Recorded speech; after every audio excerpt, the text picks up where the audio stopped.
I have tried Shopify Dropshipping on a store using only Pinterest, and I'll be showing you the exact results in this video. Now look, I want to keep this channel super duper honest, so if you're looking for a way to start making 10K a day using only Pinterest, this video is not for you. Like, it's possible because I've seen people do it, but personally I just never actually cracked the code with only Pinterest. However, I have gotten 1K days using only Pinterest, just not on this store. So if you're looking for a way to just have cash flow coming in every single month, then this video is for you. Also, a bunch of you guys kept asking me to make Pinterest videos, so this is it. Okay, so the first thing I did is obviously find a product. And if you watch my videos, then you should already know the way I find products. Basically, I saw the store running Pinterest ads on Pinterest, and they were doing pretty successful with it on this product. Now look, I am showing the product that I used. Even though it's still making me money, I just ask that you don't copy it, okay? But anyway, so the way I found this is I was just scrolling through Pinterest, and I saw the ad coming up on my feed. So I went on their store, and I tried to validate that the product is actually getting sales. So the way I did it was basically go on their store and using SimilarWeb to see if they're actually getting traffic. So if they're getting traffic, that means they're actually getting consistent sales. So I kept stalking their page. I went over their website. I saw everything they had, and I'm like, okay, this product is actually getting good sales. So all I have to do was just come in with a better offer, and like, I'll do it good. And by the way, bro, like, this method works on every single platform. If I were to run Twitter ads, I'd do the same exact thing. I would go on Twitter, scroll through their feed, and then see if there's ads running for a certain product. If there is ads running for a product, and then I go on their website and I validate that the website is actually getting traffic, that means all I have to do is just add the product to my winning product list. And if I test it, most likely it'll do good. If I test it properly, like with a good offer, with a good creative and all that stuff. Because bro, like, it's not the method, it's your brain. Like, you gotta have this knowledge deep into your brain. Find someone doing something successfully, and then you just come in with a better offer and you'll do good. Like, people used to do this back in the day, even before online business. And this is why I'm not gonna be talking about this as much, because like, it's literally that easy. So now once I have my product, first thing I did was create the ads. So once again, I wanna actually create the ads before I create the store, just because I wanna see if I'm able to actually find content online for the ads. Because if I make the store and then I don't have content to basically use, then I wouldn't really run the product, because then I'd have to actually buy my own content and then like get influencers and all that stuff. So it takes a lot more time, and the product is not even validated. Now, because I have to use someone's face for this product, I couldn't just go and take someone's ad and then reuse it, because like, that'd be pretty illegal.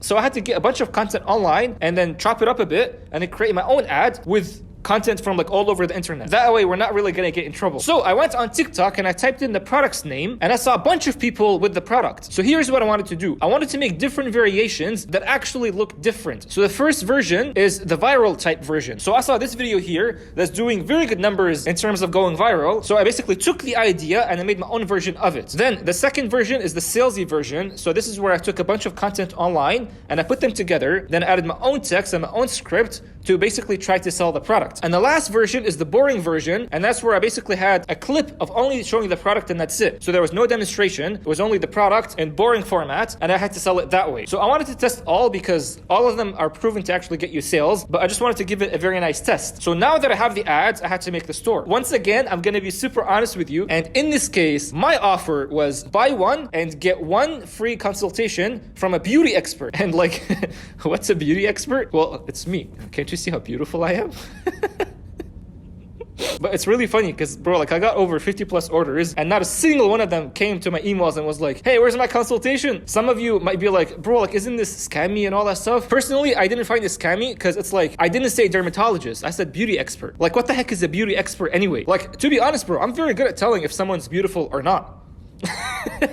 So I thought it was fine, but regardless, like, use it at your own risk. But like, you'll see, like, it does actually increase conversions because no dropshipper does this. So anyway, I wrote the product description, I added the images, and so now it was time to post the ads. So by the way, on Pinterest, you have to install your pixel or the conversion tag and then wait a few days to actually start to be able to do a conversion campaign. But I used this ad account in the past before, so my conversion campaign was already unlocked. But for you, you have to actually wait. So install your conversion tag on your website and then wait a few days to be able to actually use the conversion campaign. And then to be able to optimize for purchases or checkouts, you actually have to get sales on your website before you start to be able to run for that. So what I would do is do a few draft orders on your website, like 5 to 10 of them, and then you should be able to optimize for checkouts or purchases as opposed to add to carts. So I know a lot of you guys are going to come to me and asking me, bro, I'm trying to run a Pinterest ad, but I can't run for purchases. How am I supposed to fix that? I was very confused on this part myself. So just rewatch this clip of this video because I know for sure a lot of you guys are going to come and ask me about it. But anyway, on Pinterest, campaigns are all CBO. And usually I go super low budget on Pinterest. Because look, I noticed every time like I'm trying to increase my ad spend on this account, it doesn't do that good. So Pinterest for me is just like, it's literally just a way to increase your cash flow per month, and that's it. It's like a cash flow machine. Like, you won't make millions with Pinterest, but you'll have cash flow, which is amazing. And then you can take that money money and put it into something like Facebook or TikTok where you're able to like scale aggressively. So anyway, the budget for my campaigns is only $3. So I knew this product would get sales. So what I did was I had multiple campaigns. The first campaign was super broad and it was at $3. And obviously it had all three of the ads that I made. Then I made another campaign with the beauty interest and it also had 3 ads and it was at $3. Then I made another campaign with the anti-aging interest with all 3 ads. And eventually I made another campaign with keywords. Basically I included all relevant keywords of my product and I put them in one campaign. And again, it had all 3 ads that I made. So all campaigns were at $3 and all of them were targeting only the US. And obviously all of them were optimizing for checkouts. Now the reason I had multiple campaigns is because one, once again, I knew this product would get sales,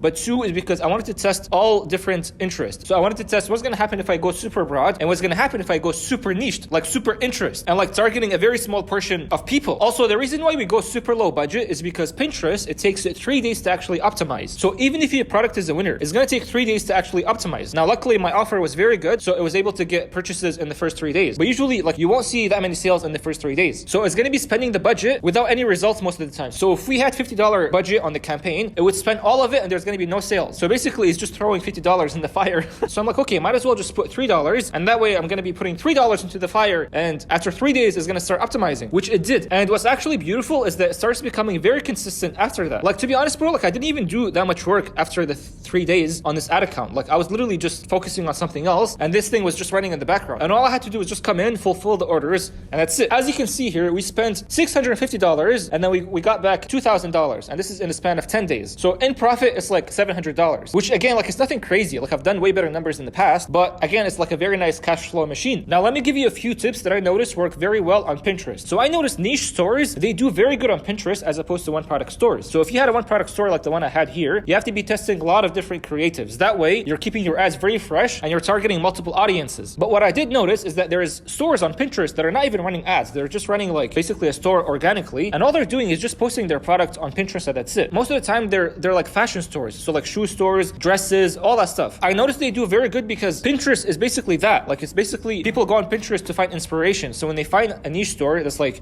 selling dresses and all that stuff, it looks good. And because it's mostly women, they tend to buy that. And I noticed like it's an untapped niche on AliExpress, like on dropshipping, which is the fashion niche. Like even if you go on AliExpress, the orders are not even that much. But it's like, remember how I was talking about Etsy in the past? Like all you have to do is just post a product on Etsy and then wait 3 to 4 days and then you'll see that you get sales organically. This is basically the same thing if your product is a winner. So what I recommend you do if you have like $0 is make a niche store in the fashion niche. So have like different dresses or just different like bags or just anything fashion related, and then just post pictures of your product on Pinterest and then wait a few days and you'll see that you get traffic. So for example, if we look at this store right here, it's a general store, like a niche store, and they've got over like 600 products, bro. And I can tell like it's a Chinese store too. So if we look at their traffic, they're getting like 30,000 visitors a month, which is not that bad. And it's mostly from the US. And if you even look at like their entire traffic, so they're getting 97% just from Pinterest. And this is just one store. Like I've seen a bunch of these stores on Pinterest. And if you look at all their best sellers, as they say, it's mostly just fashion stuff, like sandals, slippers. Like if you try to find these products on AliExpress, you probably can, and you'll basically be making 20% profits on each sale. But think about it, like you're getting your traffic organically on Pinterest. So if you're getting like 20% profit per sale, it's not that bad. And especially like you're using Shopify, the fees are not as much if you're using Etsy, for example. So this is what I would do if I were you, and if you don't want to take the ads route, is I would just have a store, a niche store, and I would, well, even before you make the store, find a store that's actually doing it successfully and basically just replicate them. So for example, this store right here, they're just selling shoes. And most dropshippers, they never tell you that shoes actually do well. But like, bro, like shoes do very good. So add a bunch of shoes on your website from AliExpress and then post them on Pinterest. And you'll see that after a few days, you'll start to rank organically. And then all you're left to do is just come in and then fulfill the orders and that's it. So in my opinion, it's not a bad business model. And it's pretty untapped because like there aren't that many stores that are doing this so far. But the only thing that you have to do is like every day you have to come in and add more products and that's it. So it's a bit more work that you have to do and then post the products on Pinterest.